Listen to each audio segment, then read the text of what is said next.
Buenos días. Buenos días. Presidenta SECAM, Cristina Plumet, buenos días. No sé, todos los asistentes, Evangelina Armero, Javier Binat, ponentes de nuestra jornada de hoy. Buenos días, disculpar el retraso porque he tenido problemas logísticos y al final, bueno, estamos casi en hora. Y daros la bienvenida y agradeceros todos la asistencia y la participación a esta jornada sobre prevención de riesgos laborales en tiempos de COVID que organiza una vez más ASECAM. ASECAM lo organiza a través de su Comisión de Relaciones Laborales y, como no puede ser de otra manera en estos tiempos de COVID, tiene que ser sobre temas que afectan a las empresas en materia de COVID. Han pasado ya muchos meses desde que de la situación. Durante estos meses todas las empresas, y lo digo todas porque nosotros y los servicios de prevención también lo habéis tenido, hemos tenido mucha incertidumbre en cómo actuar en materia de prevención de riesgos laborales, pero esto nos ha enseñado, porque hemos aprendido mucho en este tiempo. También muchos empresarios que estoy segura que estaban convencidos de que la prevención de riesgos laborales era buena para sus empresas, pero no terminaban de dar ese pasito de integrar la prevención en sus sistemas de gestión. Creo que hoy nos hemos dado cuenta todos que cada vez más es necesaria la prevención de riesgos laborales y, sobre todo, vigilar la protección y el bienestar y la salud de nuestros trabajadores, que al final son el mejor activo que tenemos todas las empresas. Hoy no me voy a entretener, no voy a hablar yo de prevención porque aunque llevo muchos años en estos temas y lo conozco bien, no soy una especialista, y además hoy tenemos en ASECAM dos técnicos de renombre. Y lo digo porque dentro de lo que es nuestra organización empresarial tenemos varios servicios de prevención que son asociados, y de aquí os transmito la confianza en que estéis asociados en ASECAM. Y dos de ellos van a participar por su implicación, porque os doy las gracias por la implicación en esta jornada, van a participar en esta webinar. En primer lugar, va a participar, lo voy a decir por un tema feminista, temas de igualdad, no nos riamos, Evangelina Armero, a la que conozco desde hace muchísimos años. Muchas gracias, Evangelina, por estar hoy aquí. Evangelina Armero representa hoy a Unimat Prevención. Ella lleva la dirección técnica de Unimat Prevención, es doctora en Ciencias Económicas y tiene las 3 especialidades en prevención de riesgos laborales. Es directora de proyectos y coergo de Unimat Prevención y lleva más de 15 años trabajando en prevención de riesgos laborales. Buenos días, Evangelina.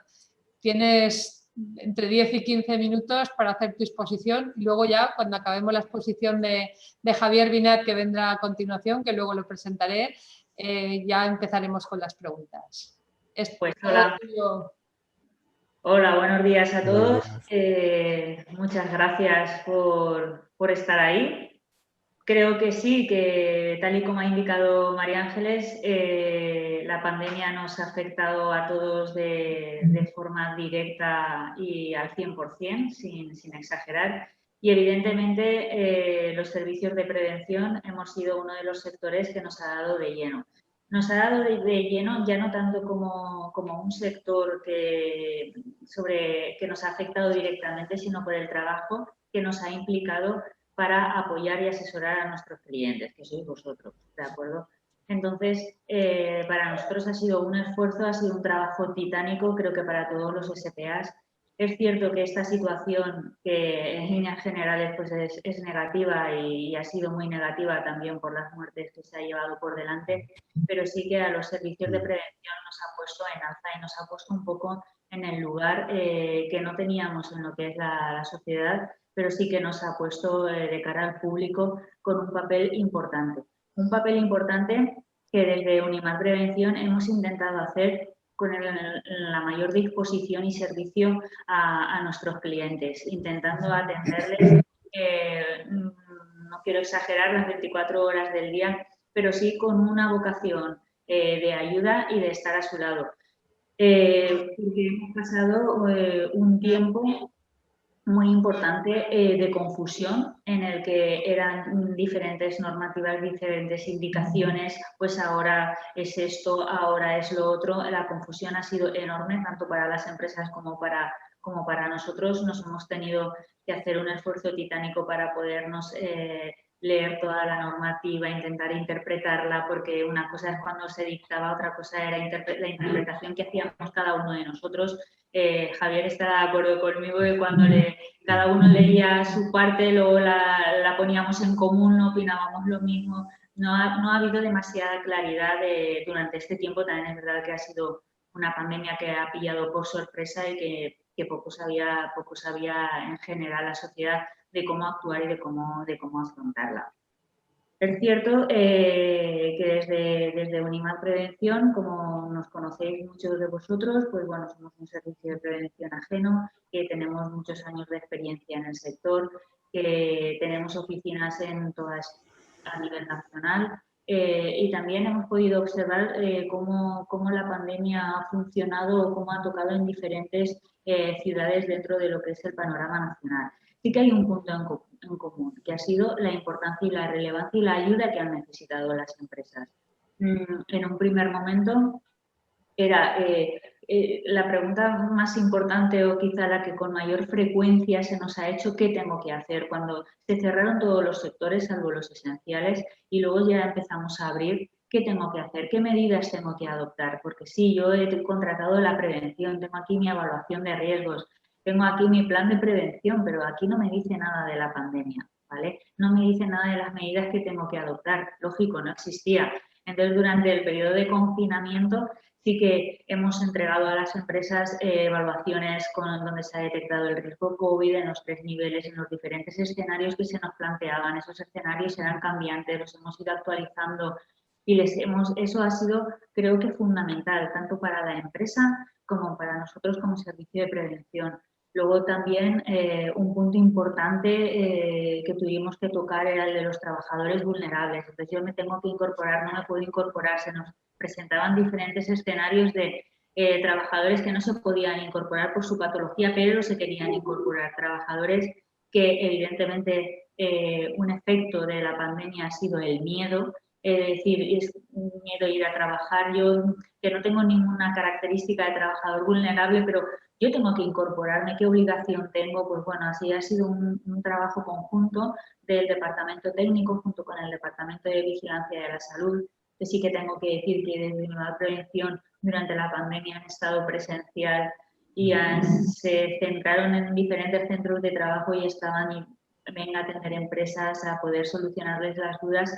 Eso creo que ha sido la labor más importante que hemos estado realizando durante estos meses. Una vez se ha estabilizado la situación, que evidentemente no ha llegado a la famosa nueva normalidad que todos anhelamos, una vez ya la situación estabilizada, donde los negocios y las empresas, creo que haciendo un esfuerzo brutal por intentar sobrevivir, por estar al pie, por seguir manteniendo su actividad, pues una vez ya se ha llegado a ese punto, la actividad preventiva se ha estabilizado y entonces con una personalización, digamos, máxima desde el punto de vista que hemos podido realizarla, se han vuelto a retomar las visitas a las empresas y se ha vuelto a retomar una actividad muy importante que era: dime tu estructura organizativa, vamos a analizarla y vamos a adoptar las medidas preventivas que tienes que implantar en tu empresa. ¿Para qué? Pues en un primer momento para garantizar la distancia social. Ha sido muy importante durante la pandemia el mantenimiento de la distancia para poder evitar contagios.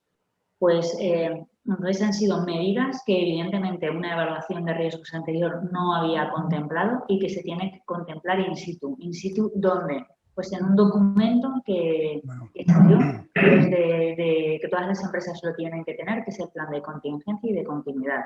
Es un documento evidentemente que tiene que ser personalizado para cada una de las empresas y donde desde Unimad Prevención hemos mostrado nuestro apoyo y nuestro asesoramiento directo a las empresas para saber qué medidas tenían que adoptar a nivel de organización interna, de cómo tengo que gestionar ahora mi local, cómo tengo que gestionar ahora mi empresa, cuáles son los recorridos que tengo que marcar. La gente sale por la derecha, sale por la izquierda. Estamos hartos de ir a comercios, de ir a centros comerciales donde nos indican la entrada, la salida, nos ponen gel. Esto que ahora creo que tenemos ya asumido de base y que lo vemos normal, incluso si vas a algún sitio, que hay muy pocos, donde eso no está indicado nos resulta súper extraño, igual que cuando vas por la calle y ves a alguien sin mascarilla te resulta muy extraño porque ya hemos normalizado en cierto modo esta situación. Pues todo ese trabajo, todo ese esfuerzo creo que lo hemos hecho de manera conjunta las empresas y los servicios de prevención, todos, porque creo que la problemática o la situación que se nos ha dado a Unimat Prevención evidentemente se ha dado a todos los servicios de prevención. Y todavía nos queda un largo camino, por cumplir, por asesorar, por estar al lado de las empresas y para que todos de forma conjunta podamos salir de esta pandemia, de esta situación que nos ha venido dada, que no esperábamos y que en la medida de lo posible esperemos que tenga el menor impacto económico en lo que son las empresas, porque aquí todos vivimos de todos y esto es una cuerda, es una pescadilla que se muerde la cola. Creo que todos tenemos que estar al pie del cañón, todos vamos a tener que hacer un gran esfuerzo por estar ahí, por salir de esta situación y evidentemente desde Unimat Prevención nos ponemos a disposición de todas las empresas, de todos los asociados para poder solucionaros vuestras dudas, vuestros problemas y ayudaros en la medida de lo posible. Nosotros desde el Departamento de Vigilancia de la Salud nos hemos tenido que adaptar a los nuevos tiempos y ofrecemos a nuestros clientes y a nuestros no clientes la posibilidad de realización de pruebas para poder detectar el COVID, tanto PCRs como pruebas serológicas y de antígenos. Hemos trabajado muchísimo en este tema, ha sido una de las vías que se nos abrió, la cogimos enseguida y hacemos una media de 100, 200 pruebas diarias a gente que viene con la necesidad de saber si hay contagio o no hay contagio, porque evidentemente para las empresas es fundamental velar por la salud del trabajador y en este momento velar por la salud del trabajador es velar para que no se contagie por COVID y en el caso de que haya algún positivo, pues desarrollar todos los mecanismos que están ahora a nuestro alcance y que la empresa puede adoptar. Muy bien, Evangelina. Yo creo que llevamos, no sé si te queda algo por explicar, un minuto. ¿Quieres antes de que pase el testigo a Javier Binat? Y luego ya, cuando acabe Javier, procederemos a las preguntas que tenemos aquí para haceros. ¿Nada más, Evangelina? Nada, pasa el testigo. Muy bien, pues muchísimas gracias por tu exposición y a continuación va a intervenir Javier Binat Blasco. Javier lleva más de 22 años en el mundo de la prevención de riesgos laborales en los servicios de prevención ajenos. También tiene estudios en el área universitarios en el área social y estuvo trabajando en educación especial durante más de 13 años. Ha coordinado también programas de integración laboral para personas con movilidad reducida, con discapacidad y estas actividades le han acercado mucho al campo de la ergonomía, con lo cual ha trabajado mucho en la adaptación de los puestos de trabajo. Tiene formación específica en esta área. También desde el año 1997 que entró en vigor el Reglamento de los Servicios de Prevención, ha trabajado en empresas de prevención y en el año 2000 se integró en CEPERSA, que era un servicio de prevención ajeno, además muy reconocido en la zona del Camp de Morvedre y que pertenecía a la clínica Antares. Hoy en día es miembro activo de SERPRECOVA, que es la asociación está en su junta directiva de los servicios de prevención y actualmente forma parte del servicio de prevención ajeno Prevensa como responsable de gestión de clientes. Tienes entre 10 y 15 minutos, Javier, para hacer tu exposición y cuando acabes, lo que he dicho, procederemos a las preguntas. Gracias por estar aquí. Vale, pues nada, muchas gracias, buenos días, gracias por la invitación. Voy a ser muy breve porque Evangelina ya nos ha hecho un resumen muy amplio de la situación. En principio, pues reforzar la idea de Evangelina, ¿no? Durante este proceso que nos ha invadido, durante esta vorágine de información y de documentación que nos ha venido llegando por este nuevo factor de riesgo, que es el coronavirus, pues nos ha puesto las pilas a los servicios de prevención y hemos tenido que trabajar mucho durante este periodo de confinamiento en el que nos tocó desarrollar documentos nuevos para incorporar y poder trasladar a las empresas para que tuviesen cierta garantías de poder desarrollar su actividad. Ha habido mucha incertidumbre en cuanto a qué tipo de pruebas se deberían de realizar, si es que se deberían realizar o no se deberían realizar pruebas, si se podía trabajar en determinados escenarios. Ha habido trabajadores que por su especial condición han tenido que desarrollar su actividad y se han visto obligados a tener que acudir realizando pues, pruebas previas que hasta ese momento no se sabía muy bien cómo se desarrollaban. Nuestra labor ha venido condicionada en parte por la falta de recursos que en este momento se disponía en la Administración. Y conforme la Administración pública ha venido pues, obteniendo más recursos y teniendo más conocimiento del impacto de esta enfermedad, pues ha ido generando documentación un poquito más clara.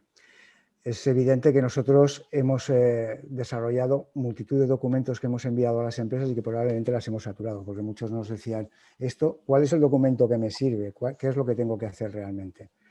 En este momento que ya es posible que se haya clarificado más la situación, sería el momento, como también decía Evangelina, de establecer claramente con cada una de las empresas cuál es su situación real, qué situaciones dentro de mi empresa se van a dar con exposición al COVID y qué medidas voy a adoptar en cada uno de los casos. Esto se debería ir concretando en un documento, como decíamos antes, que se llama el Plan de Contingencia y Continuidad del Centro y que deberíamos ir adoptando ahí las diferentes medidas que se vayan considerando. En líneas generales, Prevensa como servicio de prevención que está ubicado aquí en la zona que ya nos conocéis desde el año 2001, pues, pues venimos realizando todas las especialidades las cuales se acreditó en su día, seguridad industrial, ergonomía, higiene y medicina del trabajo, para el asesoramiento en el desarrollo de la actividad preventiva de la empresa. Básicamente nos dedicamos a colaborar con la empresa en que puedan desarrollar sus planes de prevención y atender sus exigencias en materia de prevención, desarrollando los planes de formación, realizando los reconocimientos médicos, acudiendo a las empresas para hacer visitas puntuales en momentos determinados. Se trataría, en este caso, de incorporar un nuevo factor de riesgo, que es el COVID, y que debemos de evaluar de la misma manera que evaluamos otros riesgos. En Prevensa, pues estamos ahora en disposición de poder ofertar también a las empresas y de poder atender a nuestros clientes en esta materia. En ese sentido, pues en función de la actividad de la empresa, de sus necesidades, pues nos introduciremos para valorar en qué medida podemos activar esos planes de contingencia y continuidad, qué medidas vamos a consensuar para adoptar en la adopción de medidas preventivas y desarrollar también los programas de información y formación que están siendo requeridos también por parte de la Inspección de Trabajo en esta materia y que son interesantes de cara a que los trabajadores adquieran este conocimiento de las medidas que se van adoptando. También ya hemos puesto en marcha nuestro servicio de vigilancia de la salud, evidentemente con medidas también adoptadas en materia de seguridad, realizando pruebas seguras en ese sentido y que impidan la transmisión del virus. Y, en fin, la puesta en marcha ya es activa, a no ser que nos llegue un confinamiento nuevo domiciliario, que esperemos que no, la dinámica sería entrar ya a las empresas e ir pudiendo adaptar este servicio en cada una de ellas, atendiendo a sus necesidades y adoptando las medidas que más se ajusten a cada una de ellas. Muchas gracias por tu exposición y vamos a pasar a las preguntas. Y yo te voy a preguntar a ti primero, Javier, a ver qué te parece. Esta situación de exposición al SARS-CoV-2 nos ha planteado a las empresas qué obligaciones en materia de prevención de la COVID-19 tienen las empresas y qué debe comunicar la empresa y a quién en materia de COVID-19 qué cosas tiene que comunicar, cómo lo tiene que transmitir a los trabajadores y en líneas generales qué tiene que hacer y qué obligaciones tiene la empresa. Javier, esta pregunta es para ti. Vale. Bueno, pues voy a intentar ser lo más concreto posible. En principio, todas las medidas que las empresas deben de contemplar vienen recogidas en los documentos que el Ministerio de Sanidad viene desarrollando. A lo largo de la pandemia, infinidad de documentos. Hay algún documento que es el procedimiento de actuación de los servicios de prevención de cara a la evaluación del COVID, ¿no? Este documento viene a decir que todas las empresas tienen la obligación de evaluar la situación de exposición al COVID de todos sus trabajadores. Por lo tanto, cada empresa debería analizar en cada una de sus tareas, en cada uno de sus procesos, en cada uno de sus movimientos, en qué situación de riesgo me puedo encontrar, se pueden encontrar mis trabajadores y de esta manera adoptar medidas para evitar esa transmisión. Tipo de medidas, esto se contemplaría en un plan que hemos denominado, que la Administración ha denominado Plan de Contingencia y Continuidad. Entonces, en este plan, por una parte, estaría la evaluación que debe desarrollar la empresa, el servicio de prevención, podemos asesoraros en las medidas a adoptar en cada una de las situaciones. Estas medidas serían de todo tipo. En principio, medidas organizativas que atenderían un poco a la distribución del trabajo, a la organización del trabajo. ¿Qué trabajadores en la empresa pueden realizar teletrabajo? Si hay trabajadores presenciales en la empresa, ¿cómo garantizamos esas medidas de seguridad? Si es posible, si han de llegar trabajadores nuevos o visitantes o proveedores a la empresa, ¿qué medidas vamos a adoptar? ¿Cómo vamos a canalizar la llegada de los trabajadores a la empresa? ¿Cómo vamos a establecer, cómo se va a realizar el tema del fichaje en la empresa? ¿Cómo vamos a salir y entrar de los espacios comunes? Si hay comedor, ¿cómo vamos a organizar este tipo de actividad dentro de la empresa? Se trataría de analizar cada una de estas actividades, cada una de las tareas y ir adoptando las medidas organizativas necesarias. Podemos hablar también de medidas de carácter de protección colectiva. En aquellas situaciones que no se pueda disponer de una distancia de seguridad, pues se pueden aplicar medidas de protección colectiva, como sería la aplicación de pantallas de metacrilato, cortinas transparentes, establecer medios de comunicación, interfonos, ventanillas, como ya habremos visto en muchos lugares y como seguro que vosotros ya estáis aplicando en vuestras empresas. Entonces, por una parte, evaluamos, por otra parte, vemos a nivel organizativo cómo nos podemos adaptar a esta nueva situación de contagio, de posible contagio del virus, y vamos adoptando medidas, primero de carácter colectivo, como ya sabéis a nivel de principios de la actividad preventiva, primero de carácter colectivo y luego medidas de carácter de protección personal, que como serían los EPIs, mascarillas, lavado de manos, a nivel de higiene. La IOU, que ya sabemos todos de estas medidas, ¿no? Que son la mascarilla, el lavado de manos, la distancia de seguridad, son actitudes que debemos de mantener en todo momento en los centros de trabajo.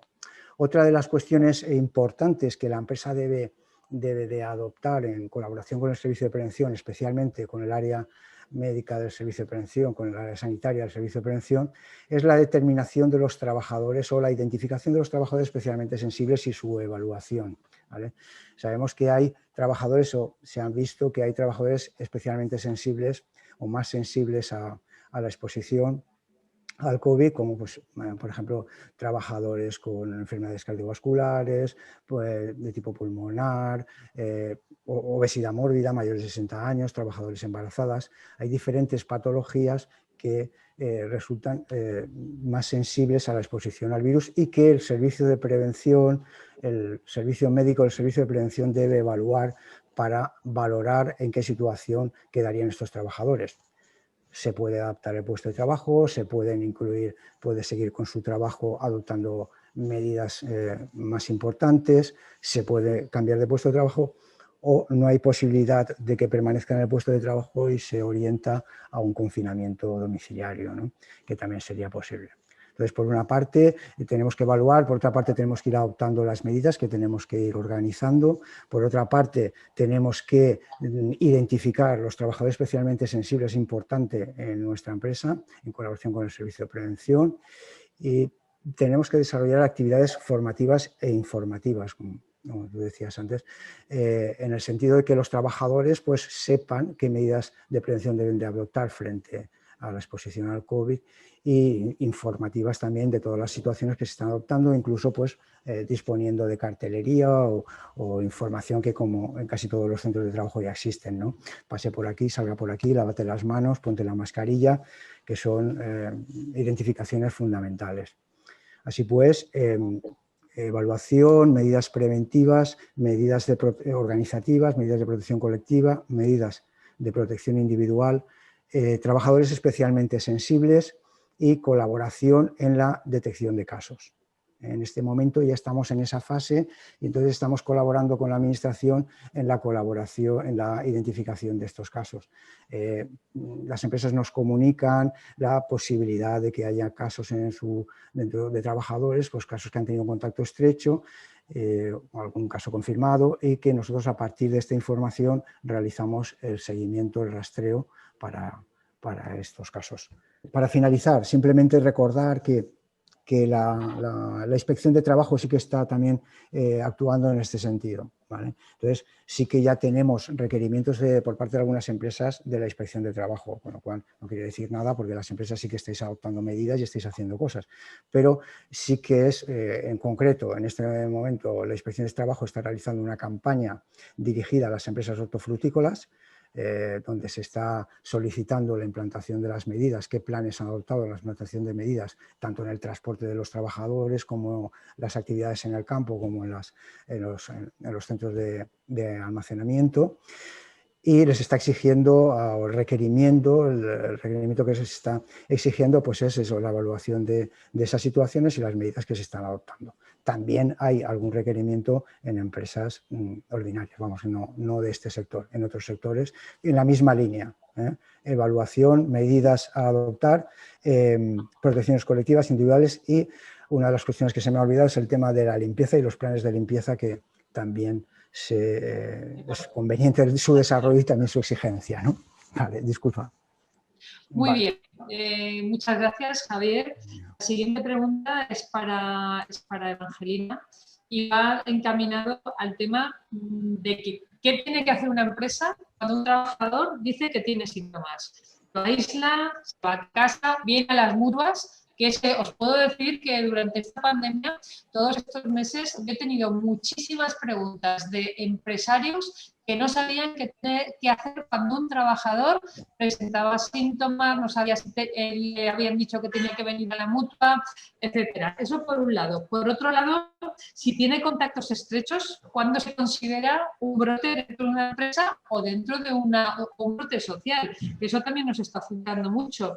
Y por último, también me gustaría que se hablara, Evangelina, a ver qué nos puedes decir tú. Es una pregunta muy amplia en materia de absentismo laboral. También cuando acabó el confinamiento de los 15 días y había que hacer el plan de desescalada y la incorporación al puesto de trabajo, había muchos trabajadores que tenían miedo a incorporarse al puesto de trabajo por la inseguridad de si las empresas habían tomado las medidas de prevención adecuadas. Quiero que un poco, a ver si nos puede responder a todas estas cuestiones.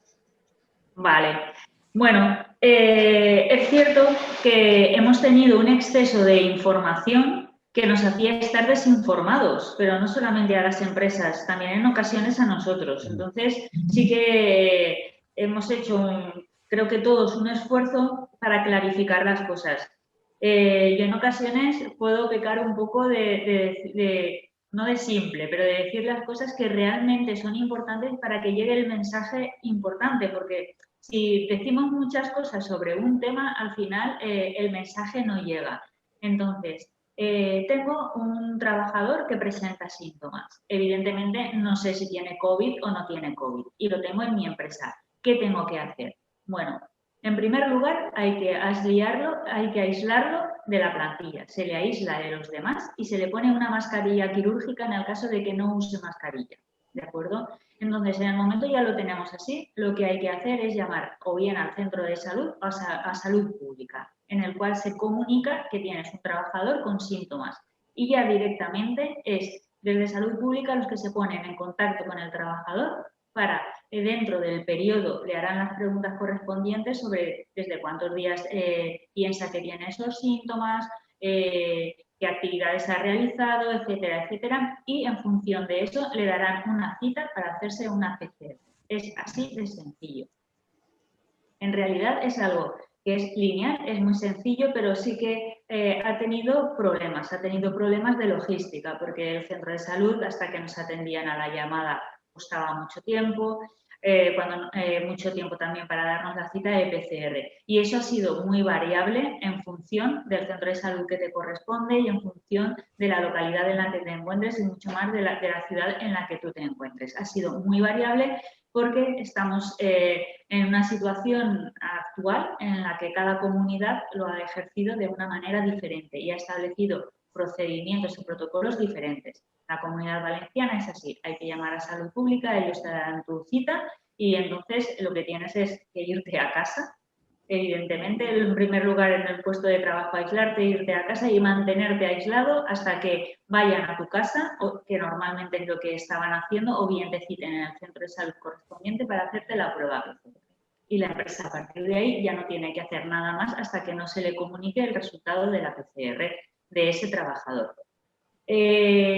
Respecto a la segunda pregunta de cuándo se considera un brote, pues brote se considera cuando hay 3 o más personas que han confirmado un resultado positivo en COVID y que evidentemente están relacionadas dentro de la empresa. Si estamos hablando de empresas en las que hay varios sectores de actividad que están diferenciados, es decir, yo trabajo en la nave A, que es la de producción, y la nave B es la de oficinas, o están en pisos diferentes, el que yo tenga 2 casos de COVID en la nave y un caso de COVID en oficinas y ellos no están relacionados absolutamente para nada, ahí no me suman 3. Me suman 3 si los 3 están o en oficinas o los 3 están en la nave de producción. En cuando tenemos 3 o más, entonces ya se considera brote.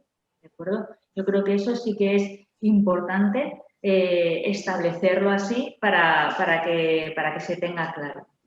Y luego, ¿qué puedo considerar como contacto estrecho? Porque es otra de las variables y de las motivaciones que se nos han presentado durante la pandemia. Un contacto estrecho cuando varias personas han estado en contacto con una persona que ha sido positiva en COVID, ¿vale? ¿Y cuánto tiempo he estado con esa persona? He tenido que estar en contacto con esa persona más de 15 minutos. Y es muy importante saber si he llevado o no he llevado protección. Si no he llevado protección y he estado en contacto más de 15 minutos, entonces directamente soy un contacto estrecho. Si también no he podido mantener con esa persona la distancia de seguridad de más de 2 metros, entonces también he sido un contacto estrecho de esa persona. Y me tengo que mirarlo. Y no he sido un contacto estrecho de esa persona si hoy ha dado positivo en COVID. Tengo que ver si 48 horas antes también mantenía los síntomas, ha desarrollado los síntomas después de haber dado positivo en COVID. Lo que pasa es que la variabilidad de tiempo de 48 horas, 24 horas es difícil de determinar porque tampoco se están respetando los tiempos a la hora de poder hacer la PCR. Pero lo más importante es saber cuándo es un brote, cuándo soy contacto estrecho y qué es la empresa qué es lo que tiene que hacer.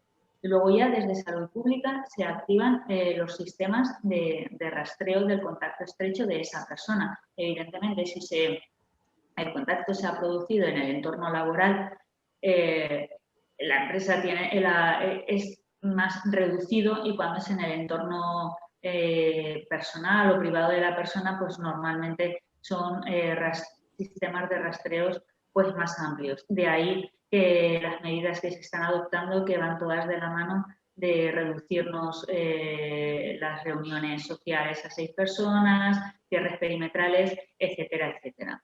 La volatilidad y la forma en la que se contagia este virus es lo que hace que lo más importante pues, es mantener la distancia y el no relacionarnos con los demás más que lo que es estrictamente necesario. Lo que pasa es que eso nos cuesta interiorizarlo bastante.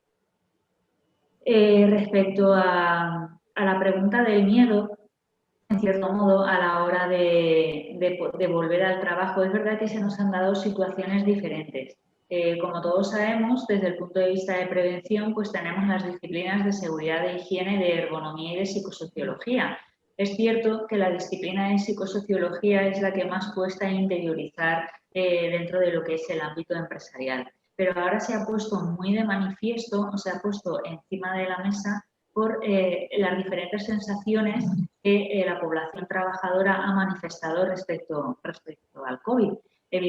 Por un lado ya tenemos estudios y ya tenemos hechos reales en los cuales el índice de suicidios ha aumentado. El COVID no solamente afecta directamente a lo que es la salud física de las personas, también afecta a la salud psicológica. Creo que la incertidumbre que ha provocado esta pandemia sobre mi empresa va a cerrar, voy a mantener mi puesto de trabajo, si salgo me voy a contagiar, si toco la barandilla me puedo contagiar, si le paso la mano por el hombro a mi compañero de trabajo que acaba de toser me puedo contagiar.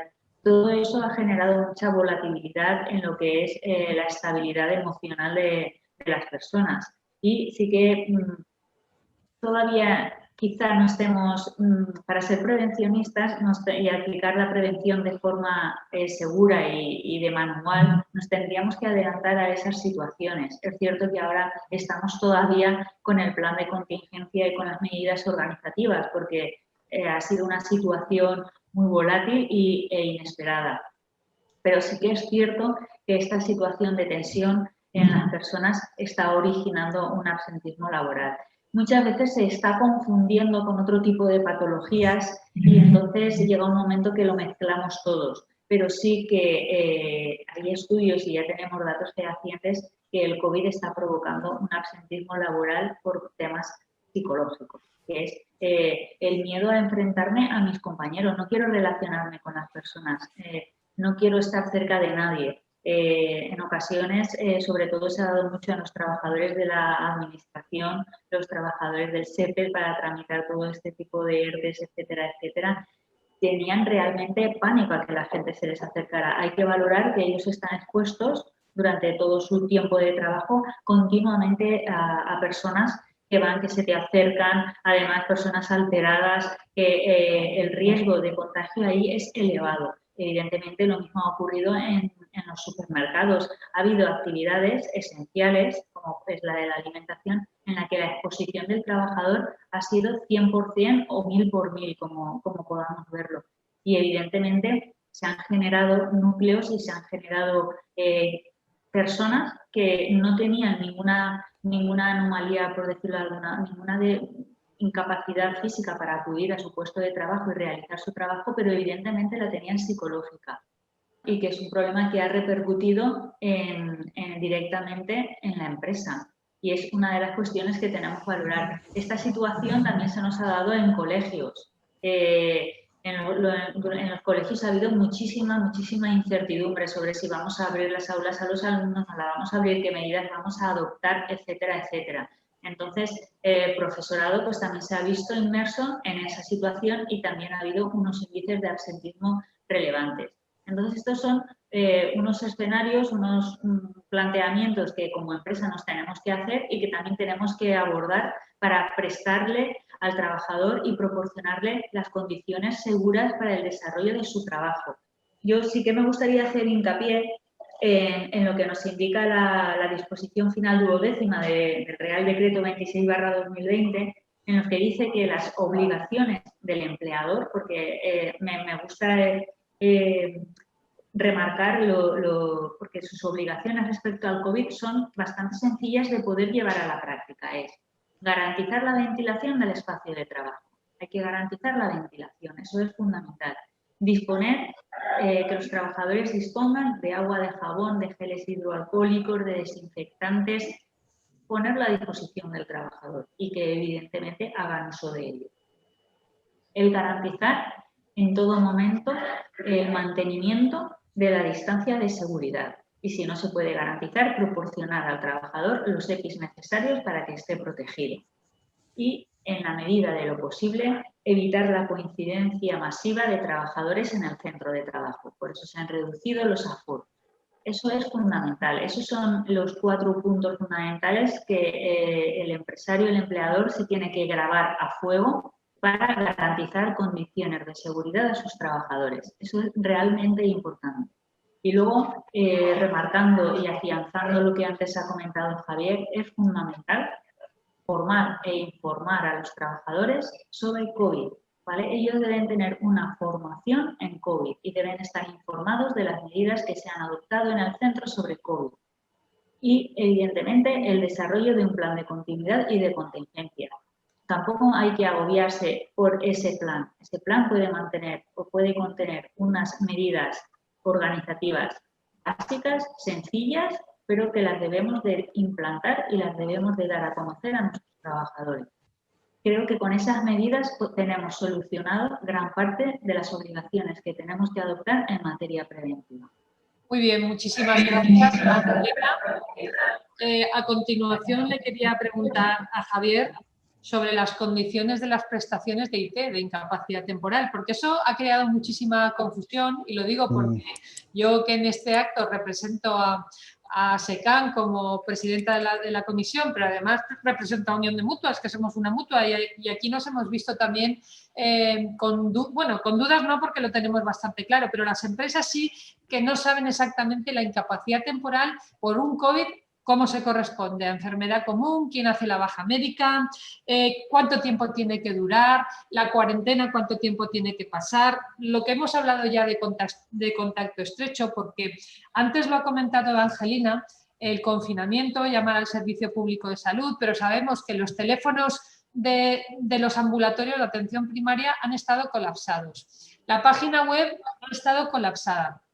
No sabíamos qué teníamos que hacer, no sabíamos si mandar a casa al trabajador o no. Y luego la Consellería de Sanidad, en todo este tiempo, ha ido cambiando de criterio. Primero, contacto directo con positivo COVID era confinamiento y PCR. Ahora ya no, solamente es contacto directo con síntomas.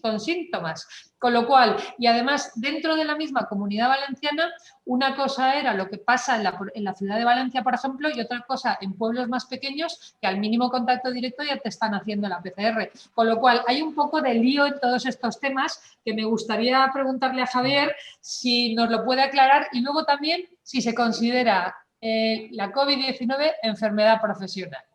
También un tema un poquito, te lanzo ahí un reto importante. Sí, Evangelina y yo habíamos hablado de que esta pregunta mejor que la contestases tú, ¿sabes?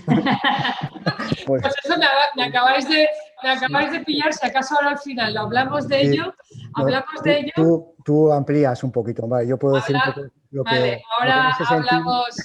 Sí, ahora si acaso hablamos de ello, pues entonces, Javier, cuéntame respecto a las pruebas de si hay que hacer serológicas, si hay que hacer prueba de antígenos, que ahora están muy de moda. De hecho, lo hemos estado oyendo ayer en televisión por el tema de la Comunidad de Madrid, que quiere hacer antes de final de año a todos los ciudadanos de Madrid la prueba de antígenos y las PCR. Explícanos un poco qué pasos hay que seguir y qué consideráis que deben de hacer. Y luego, ¿quién lo tiene que hacer? El Servicio Público de Salud, las empresas a nivel privado, concertarlo con el Servicio de Prevención, porque esa es otra duda importante que tenemos.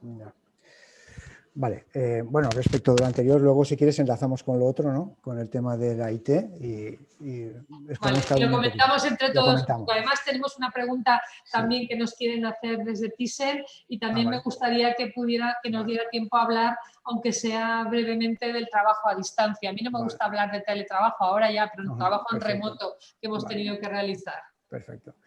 Bueno, pues entrando en el tema de las pruebas, tampoco sin extendernos demasiado.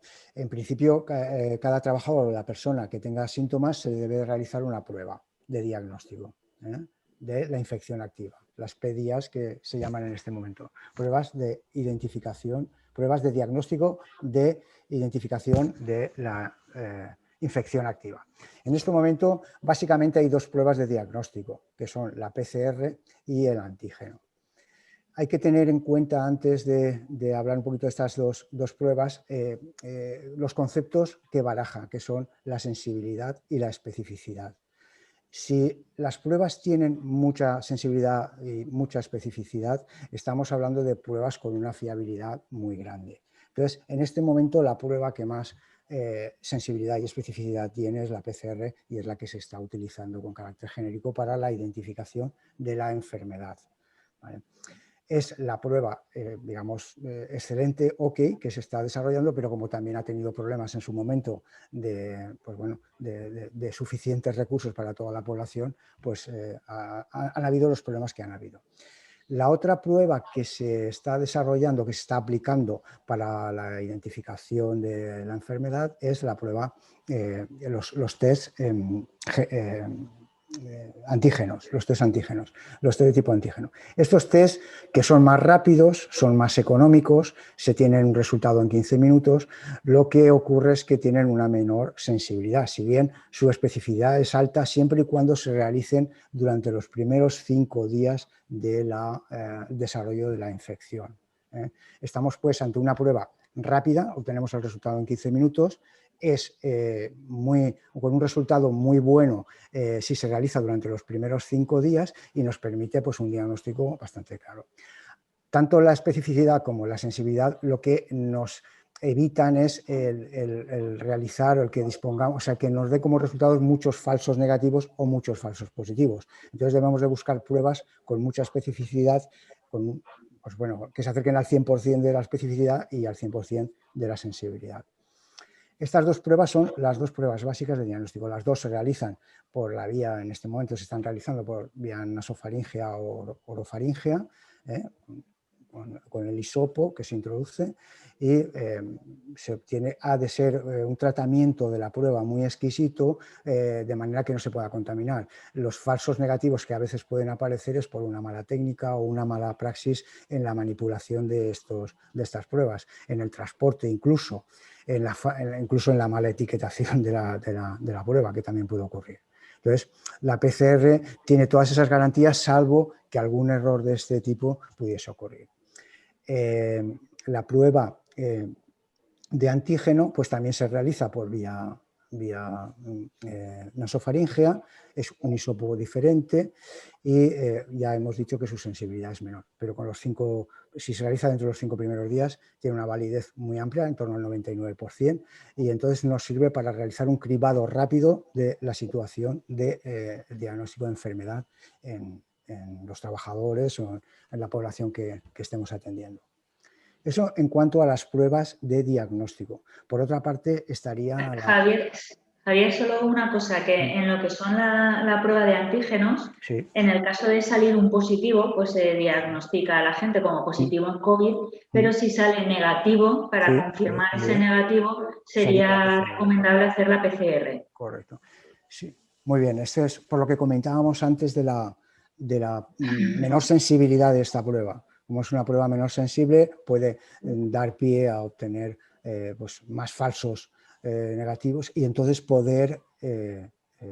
hay que realizar, porque puede haber síntomas, se permanecen los síntomas, hay una clínica que los síntomas están ahí, entonces se aconseja la realización de una confirmación con prueba PCR.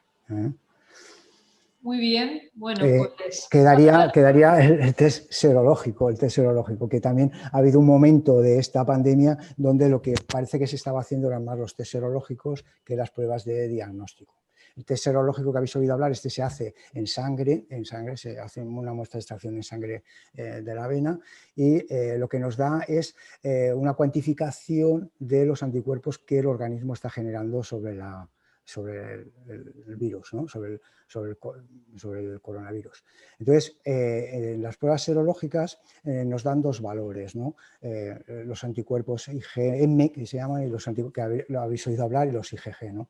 El valor de IgM nos da un resultado como que el virus está en su fase activa. Eso se suele producir en los primeros días de la prueba. Entonces, entre los 5 primeros días, si la IgM da positiva, nos quiere estar diciendo que hay una infección activa. Y la IgM nos da un valor a más largo plazo, pues a veces entre 10, 15 días, y entonces lo que nos está diciendo es que hemos estado en contacto con el virus y que hemos creado anticuerpos. Podemos decir que una IgG positiva quiere decir que nos ha dado inmunidad. Este tipo de pruebas se utiliza más para realizar estudios epidemiológicos o en una población determinada. Podemos, no sé, incluso en un núcleo de trabajadores, valorar este grupo de trabajadores en esta empresa, en personal sanitario, en un hospital, cómo está el personal con respecto a sus anticuerpos que ha generado y el nivel de inmunidad que puede haber dentro del hospital para poder prever en el plan ese de continuidad de qué personal voy a poder contar o no voy a poder contar en un momento determinado. Esta prueba también sirve o se utiliza para confirmar falsos negativos de la PCR. Cuando la PCR nos da negativa y resulta que sigue existiendo síntomas, que permanecen esos síntomas, pues, y han transcurrido pues, más de 7 días, a través de este test serológico pues, también podemos confirmar, o sea, derivaríamos una PCR para confirmar si existe o no la infección activa. Esas serían las 3 pruebas que en este momento, 2 pruebas de diagnóstico y el serológico, que en este momento más se están utilizando. Hay otros test rápidos que se utilizan menos, que también tienen su validación, pero siempre es menor. Siempre tienen un valor mucho menos sensible y mucho menos específico. Muy bien, pues muchas gracias, Javier, por tu exposición. Y Evangelina, yo te quiero hacer una última pregunta y luego pasamos a alguna otra pregunta que tenemos de los asistentes a la jornada. Es sobre el tema del trabajo en remoto, el teletrabajo, la normativa que salió con posterioridad a que todos, o la mayoría de nosotros, tuviéramos que quedarnos a trabajar en casa. Y lo que quería es que nos explicarais, o cualquiera de los dos, o Evangelina, qué obligaciones tenemos y cuándo mando o cómo mando a los trabajadores a hacer trabajo a distancia. Evangelina. Muy bien, la verdad que sí que es un tema comprometido. Si quieres intervenir, sí, acaso no te lo hacemos dinámico y... Muy bien, no te preocupes. Pues es un tema, bueno, que es verdad que ha salido a la luz. Bueno, trabajar a distancia, trabajar en casa era algo que se estaba haciendo en Europa, en muchísimos países. En España no era una disciplina demasiado extendida, sí que es cierto que en ciudades más grandes sí que, y en determinados sectores y determinadas empresas con una actividad de servicio, pues en la que se había implantado o que estaba implantada, pero no estaba, bueno, había una regulación, pero bueno, no se había hablado demasiado, por decirlo de alguna forma, sobre el trabajo a distancia. Derivado de la pandemia nos mandaron a todos a casa y todos a trabajar a distancia desde casa en la medida que se podía, porque sí que hay muchas acciones o medidas que nos está diciendo el gobierno, que nos dicen desde el Ministerio de Sanidad, trabajar en casa. Se puede trabajar en casa en determinados ámbitos. Evidentemente, en el sector industrial, el sector productivo, no se puede trabajar en casa. No podemos reducir las medidas al teletrabajo o al trabajo a distancia, perdón.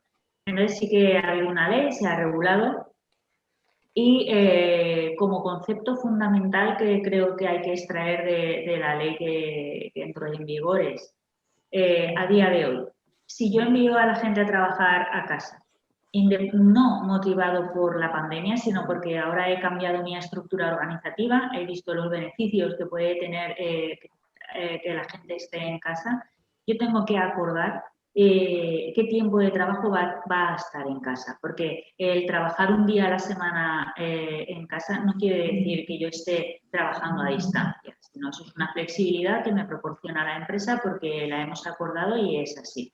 Sin embargo, si el tiempo de permanencia laboral, el tiempo de trabajo en casa es superior al 30% de la jornada laboral que yo tengo y es superior al 30% y es mantenido durante más de 3 meses, entonces ya me aplica la ley, ¿de acuerdo? Eso es fundamental. Me aplica la ley con todas las consecuencias que tiene la ley que entró en vigor.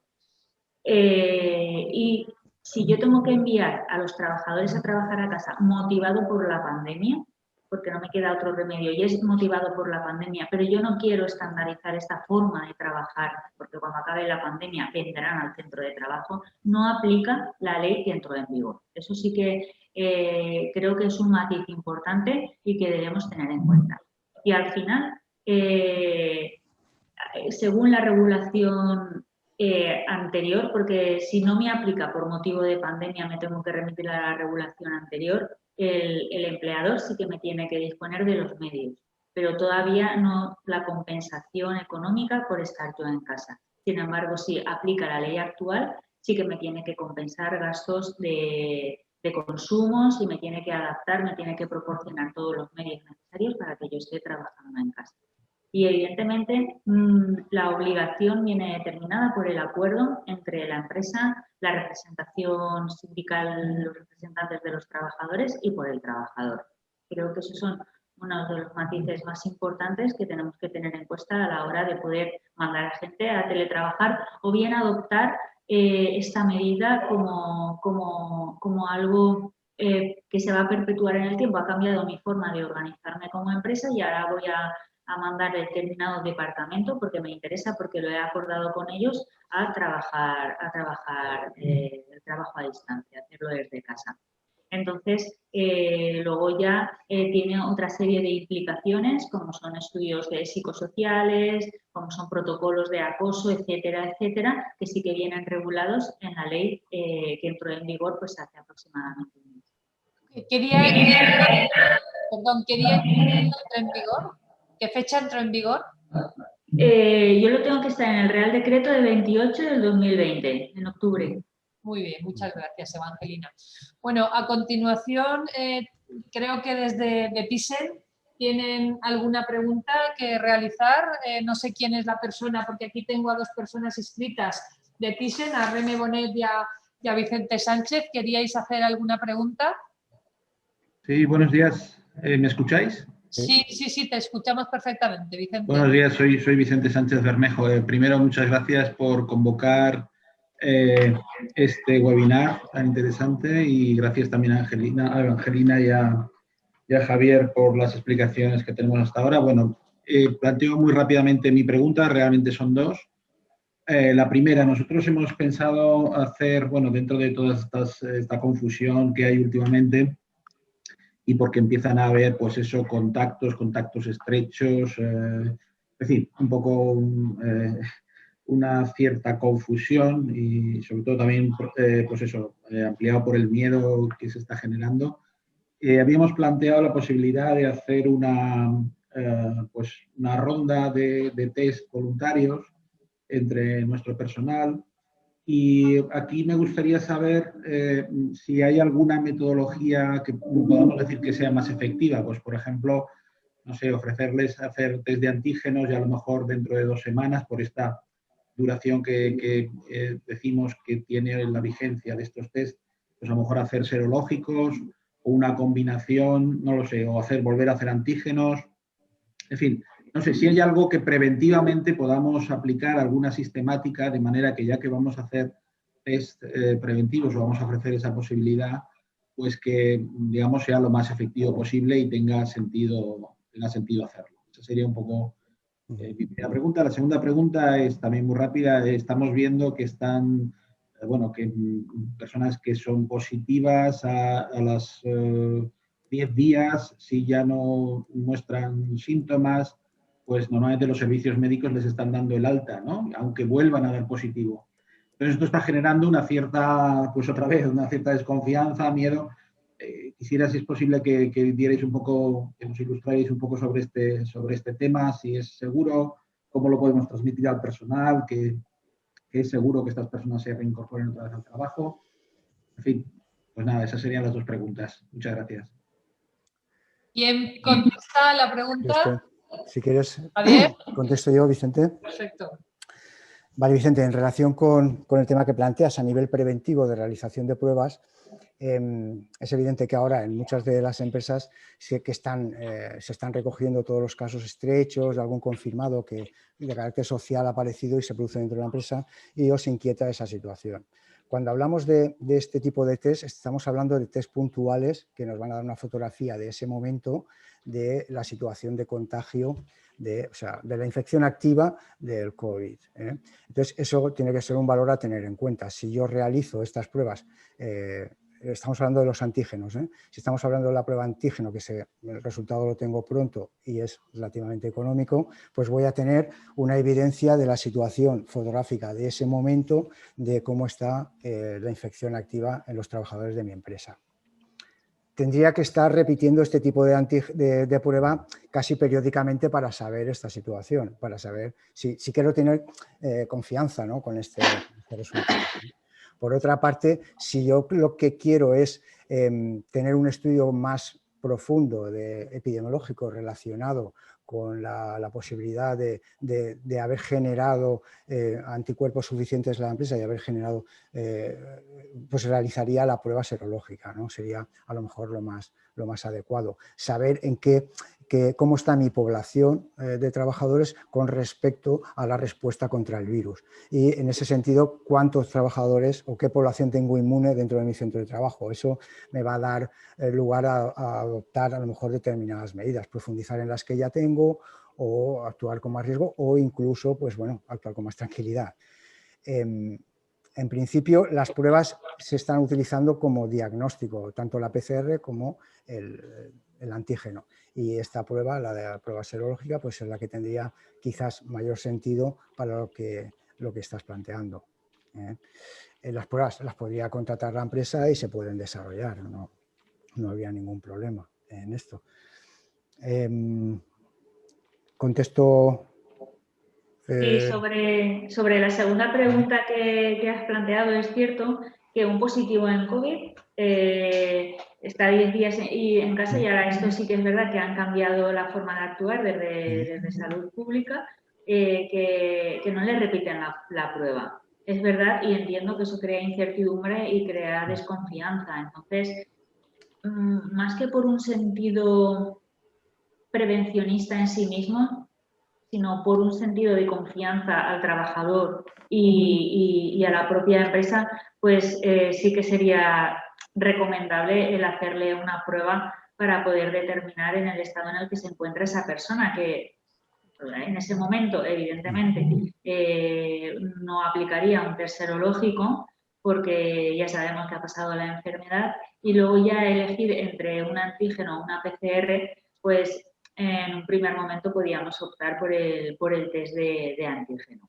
Porque realmente yo pienso, o sea, al ya haber pasado todo el periodo, es simplemente ver cómo se encuentra en ese momento.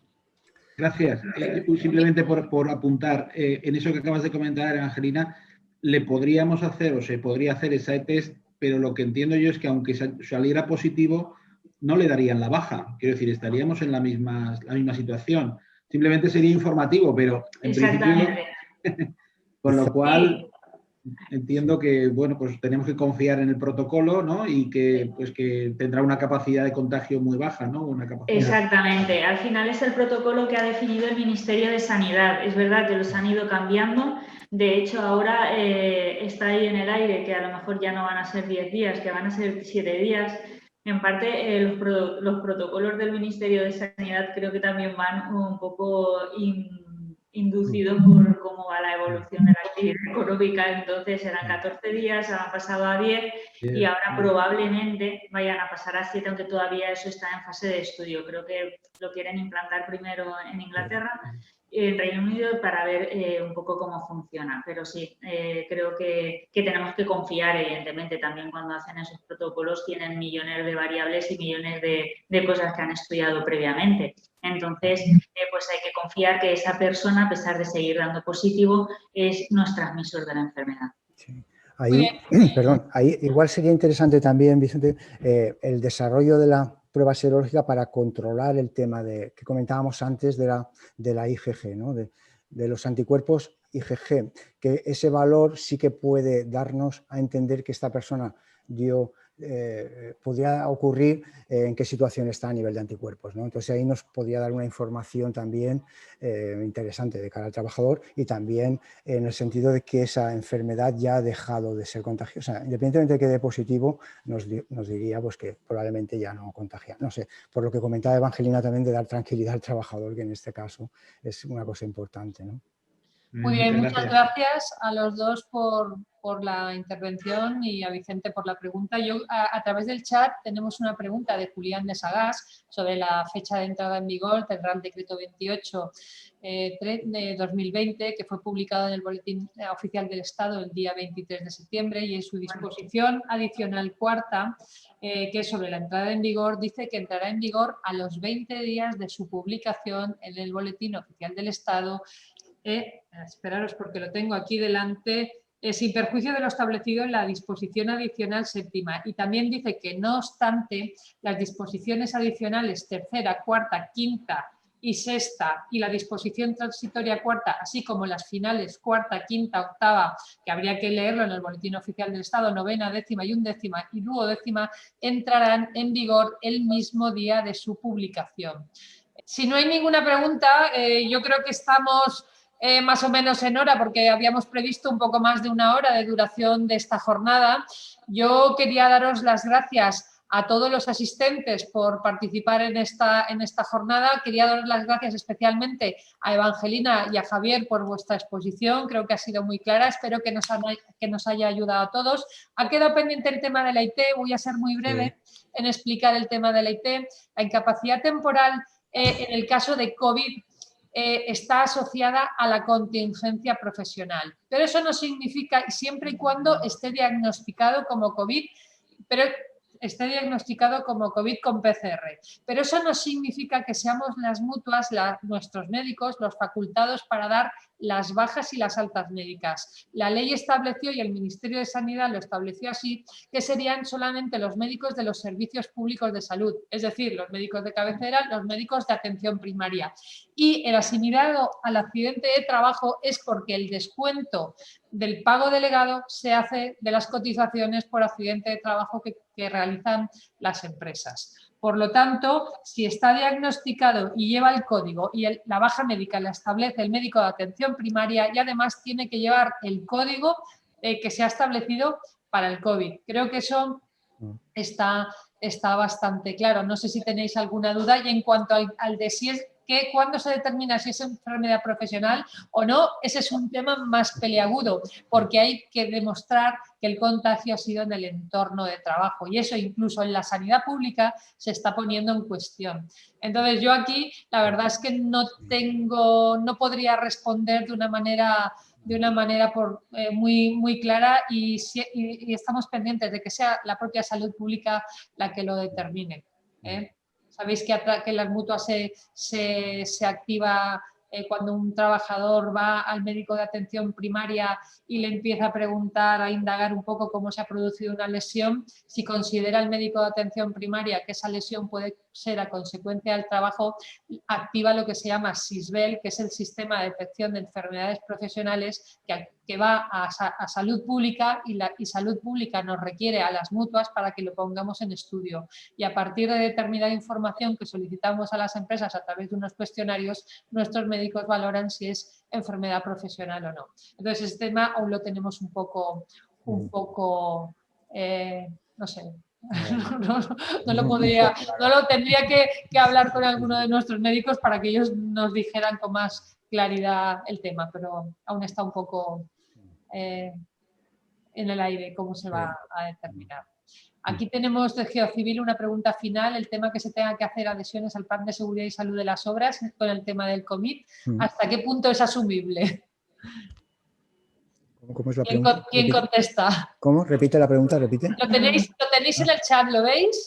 De Geocivil a todos. Una pregunta final: el tema de que se tenga que hacer adhesiones al Plan de Seguridad y Salud de las Obras con el tema COVID, ¿hasta qué punto es asumible? A esta materia, FEDECA, Federación de la Construcción, tiene organizada para los días 25 y 26 de noviembre una jornada sobre prevención de riesgos laborales, en las que también vamos a participar Unión de Mutuas sobre estos temas. Ya os mandaré la información por si os queréis conectar, pero ¿quién contesta a esta pregunta? No sé, en realidad no sé un poco hacia dónde va orientada. En principio, sí, de seguridad y salud deberían recoger estos aspectos. La dificultad que pueda entrañar o no en la implantación, no sé, no tengo muy claro por dónde va. Si es quién tiene que poner los medios o en qué medida las subcontratas o contratas se adhieren a este plan y deben tener claro cuál va a ser el vehículo o el canal de cumplimiento de esas medidas. En principio, los planes de seguridad deben de contemplar esta situación, las empresas subcontratas se adhieren a ese plan y como cualquier otra medida dentro del plan de seguridad y salud deberían de verificar que el cumplimiento de esta medida, que básicamente nos vamos a remitir un poco a lo del mismo, de las distancias de seguridad, la utilización de equipos de protección individual, los tajos, la posibilidad de que en los desplazamientos siempre acudan las mismas personas, los grupos estos estancos, para los grupos burbuja para no incrementar los contagios. Y bueno, en la medida en que la subcontrata asume o se adhiere a ese plan, debe de cumplirlo. Esta sería un poco, sin saber con profundidad cuál es la línea de la pregunta. Muy Vale. bien. Que nada, pienso exactamente lo mismo que Javier respecto a ese tema. Tampoco es nada diferente a lo que ya hemos hablado. Disculpadme un momento, activo el audio para hablaros un poco más. No sé si me oís, Sí. Vale, a ver, iba relacionado por el hecho de que nos están haciendo a las constructoras asumir el COVID como si fuera un riesgo de obra, cuando evidentemente no lo es, porque no deja de ser una pandemia.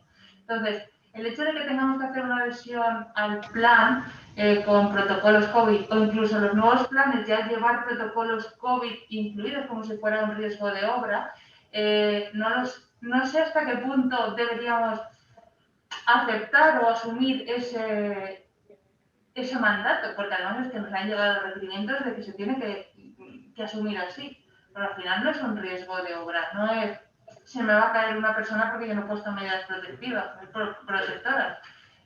Una persona puede traer el COVID de fuera y contagiarme en la obra por mucho protocolo que yo siga, porque lo puede traer de fuera. ¿Por qué tengo que asumir yo como constructora un riesgo que no es un riesgo de obra?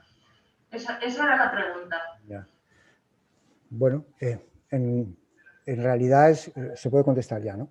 En realidad es una circunstancia más que se está produciendo en este momento derivada del tema del COVID. Entonces, el plan de seguridad, que lógicamente se fundamenta en todas las actividades que van a desarrollarse ahí, las medidas preventivas, pero en este momento, por las circunstancias actuales, como un anexo a ese plan derivado de esta posible exposición y para que el virus pueda estar controlado también en las obras, se elabora este anexo que lo que realmente debería ocurrir es que este anexo cumpliera y sea posible su ejecución de acuerdo con los recursos que la propia empresa contratista que va a trabajar allí los pueda desarrollar. Muchas veces los planes de seguridad y salud lo que ocurre es que tienen un carácter muy genérico y cuando las empresas van a realizar sus trabajos encuentran dificultades o incompatibilidades o inconexiones con lo que ha desarrollado el plan. No es más, no se trataría más de introducir un anexo, una adenda a este plan de seguridad y salud con las indicaciones básicas en materia de prevención del contagio del COVID y que seguro que vosotros ya las estáis implantando y aplicando en vuestra empresa. No le veo yo demasiado, no sé, ¿no? Igual. Bueno, claro, en realidad esa situación se enfrenta en todas las empresas, independientemente de la actividad. Claro, efectivamente.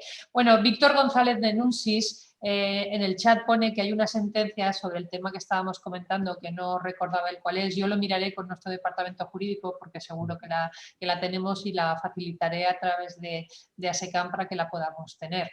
Y en cuanto a Julián, también comenta que si en el trabajo puede haber contagio, entiende que en el trabajo se deben de adoptar medidas. Es que en el trabajo se deben de adoptar medidas previas y luego, por supuesto, si hay contagio también, eso no lo duda nadie.